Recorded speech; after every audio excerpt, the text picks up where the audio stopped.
from the southwest side of Maryland area. I have a question regarding rentals. How do you combat the increase in mandatory application fees with management companies when it comes down to renters that are looking to avoid paying those fees with using the system that Brooks and Davis has in place? Oh man, that is a powerful question, Rick. Come on, brother.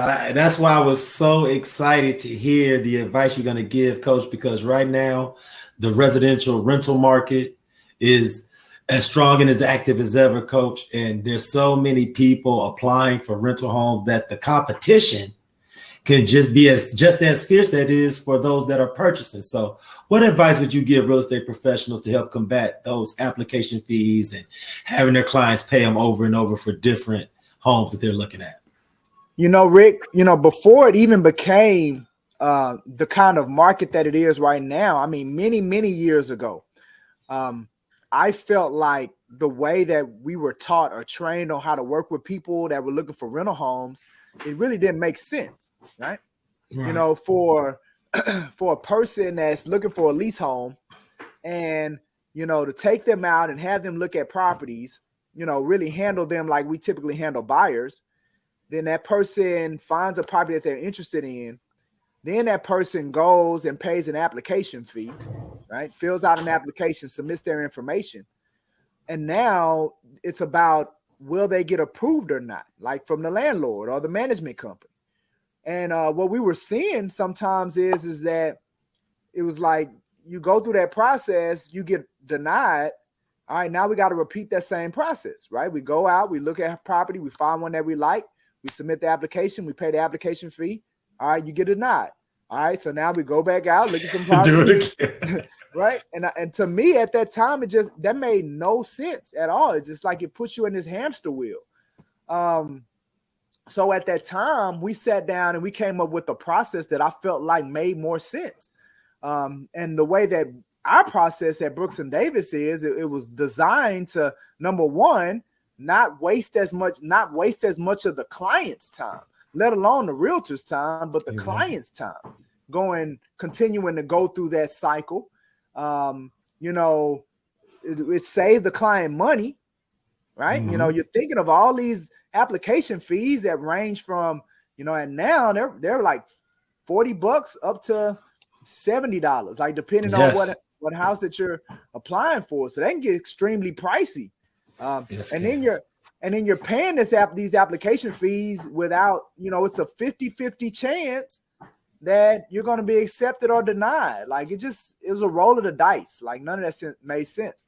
Mm-hmm. So what we thought was, all right, just because a person falls in love with a property doesn't mean the landlord is going to fall in love with them. So, True. So we got to figure out a way to where we're only having people see properties that the landlords already fell in love with them as an applicant, that the landlords already said they would accept them. And then we can go ahead and weed out them ones that the landlord said, well, no, we wouldn't accept your person anyway.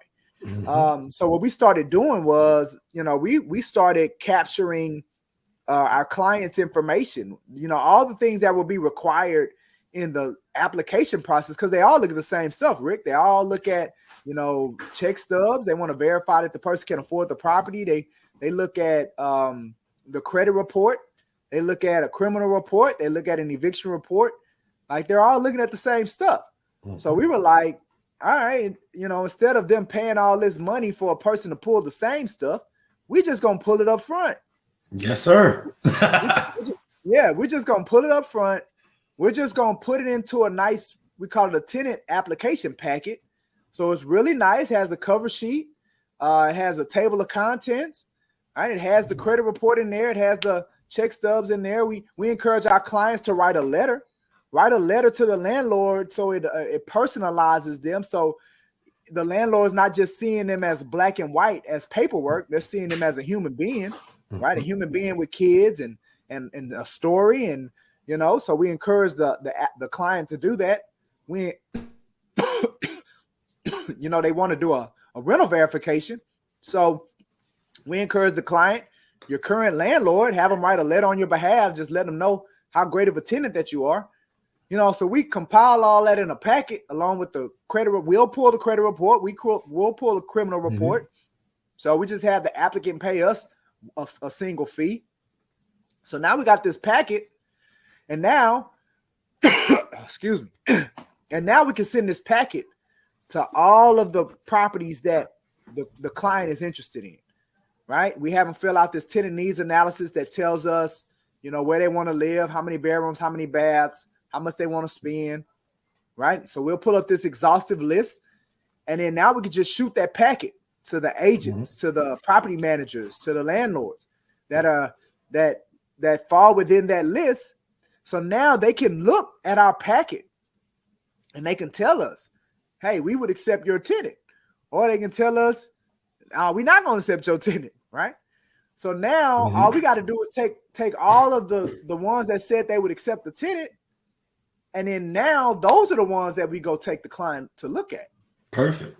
Right? So now once the client sees the house, now we already know they would get accepted. It's just a matter of now putting the lease together and that. So it saves time, it saves money, it saves stress. Yes. Right? It saves all of these things. It sounds simple, Rick. The reality is that there are some landlords out there and some property managers out there that are like, no, you got to go through their process, right? And I get it because it probably streamlines them if they have multiple properties. They're going through multiple application processes, so they want to be, stringent on the client going through their process. But the way that we handle that, Rick, is we be honest with them. We're like, look, the reason we're doing it this way is we want to save our client money, right? You get it. All these application fees that our clients out here paying. Like, so I'll go back to my client. If it just has to be done through your process, that's fine. But at least look at what we submitted to you and let us know if all things remain the same, you would accept our client, right? Yes. We don't want our client to pay this money and go in blind. Like we don't want to do that, especially when we've pulled everything that you're going to pull anyway. You can at least have your landlord determine if all things remain the same, you would take them. Then we can go back to the client. So even in those instances where the client does have to pay an application fee again, they're not paying it blind, right? Absolutely. They understand their chances of getting accepted versus just going in completely in the dark. So, that's how we dealt with that situation, it's unorthodox with what the majority of the industry does. But we're training realtors on this new way of doing it, and it's more effective and it's helping people get into rental homes a lot more efficiently. I mean, I agree. This is something that I've added as far as the way that I handle clients in that particular situation for more than 8 years now. And what I've found is that it alleviates a lot of the anxiety, a lot of the guesswork, and most importantly, saves everyone substantial amounts of money as far as application fees and avoiding those. So if you are an agent and you've not been trained on how to handle residential leases or residential lease applicants, and this may seem kind of unique and different, reach out to Coach Mike, schedule a consultation, because he can go over the entire Brooks and Davis way so that you'll see that it not only helps the client, but it also better serves the professional as well. Absolutely.